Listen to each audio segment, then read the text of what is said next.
We're glad to have you with us on this Tuesday afternoon. Topping our 5:30 news, you see them on street corners begging for money, but just how truthful are the claims written on those cardboard signs? KRTV's Tara Grimes investigates where your money is really going and why police can't do much about it.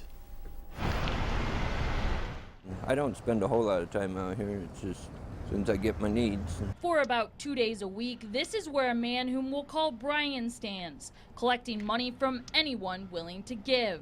Like, in between 10 and 20 bucks. Sometimes I'll get lucky and someone will give me 20 or 30 and my day's done. And behind the sign saying he's homeless, many might wonder how true that is. But just a few miles away is the place he's been calling home since September.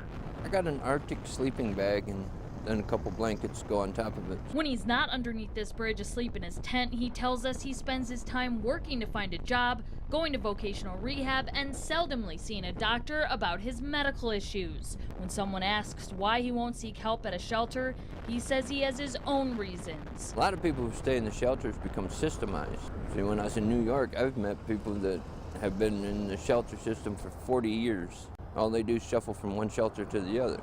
It's like... And you'd rather actually get back on your feet? Yeah, like, that's not a life I want. So panhandling has become a way of survival for Brian, until he says he gets his life back on track. As soon as I get my daily bread, I just gotta pay for my fuel and keep time on my phone, so that way if a job application ever calls me, I can answer it.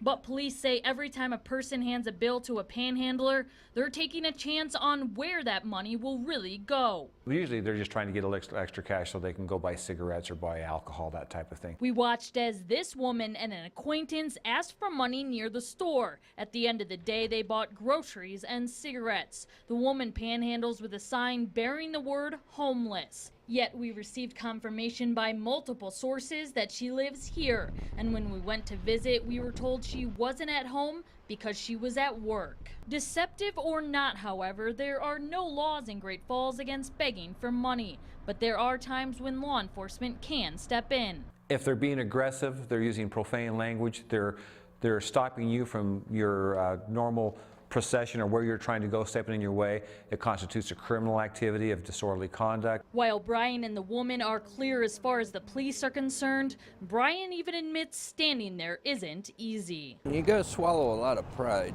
And whether or not they receive cash is all up to those who believe their pleas. In Great Falls, Tara Grimes, MTN News.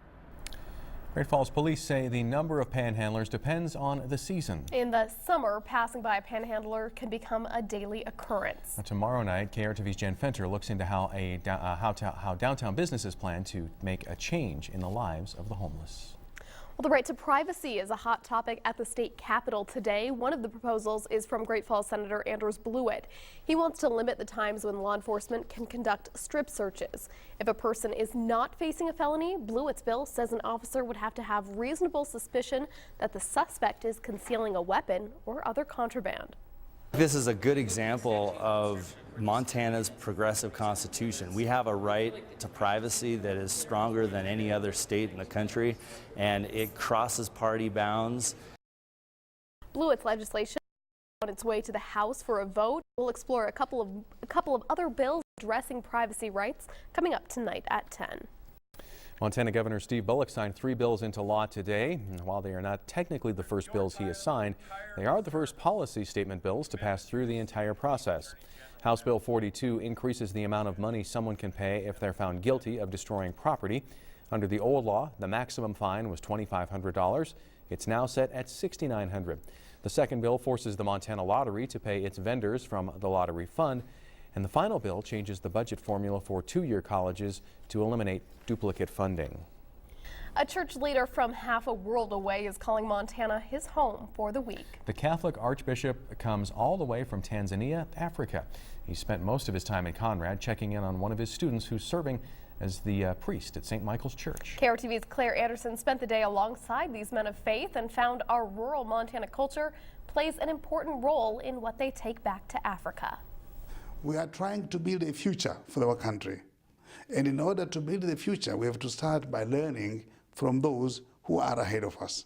Montana and East Africa, 9,000 miles apart. But Archbishop Matega has made the journey to Conrad to visit one of his priests from Tanzania and learn from the people of Montana. For me, more and more attracted on the development in the rural areas here.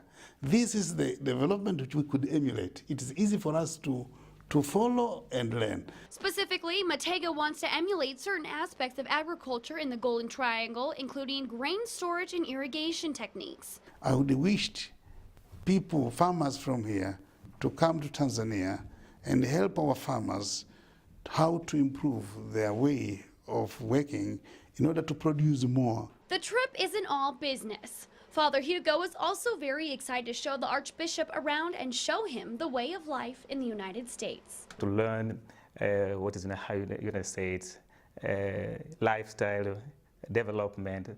He's getting a lot of information when he goes back.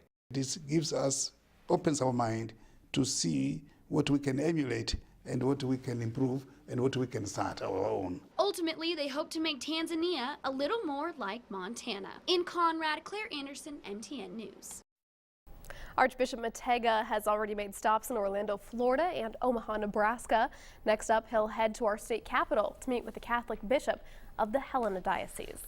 It was mostly cloudy for most of the day, but we did manage to see a few peaks of sunshine. Mike joins us now with his first forecast. And that sunshine has really broken out here in the last couple of hours because we've been pushing that drier air in and moving the clouds out. Check out Storm Tracker Doppler radar. Not seeing any rain or snow out there. A couple of showers tried to pop up right around Lewistown, Fergus County, but didn't have much success doing so. Now we're starting to see the skies clear and temperatures have responded nicely. We made it to 50 at Great Falls International. Now 48 there, 48 in Fort Benton. Little cooler where we still have snow on the ground. Havre, Malta, Glasgow, lower 30s there, but we have a picture perfect evening ahead of us with temperatures falling here through the 40s, lower 40s, steady temperatures. Winds are going to be relaxing just a bit, right around 10 to 15 miles per hour with just a couple of clouds. We'll look ahead to not only some more warm weather, but also how the snowpack is doing in the mountains. That's coming up in Storm Tracker weather.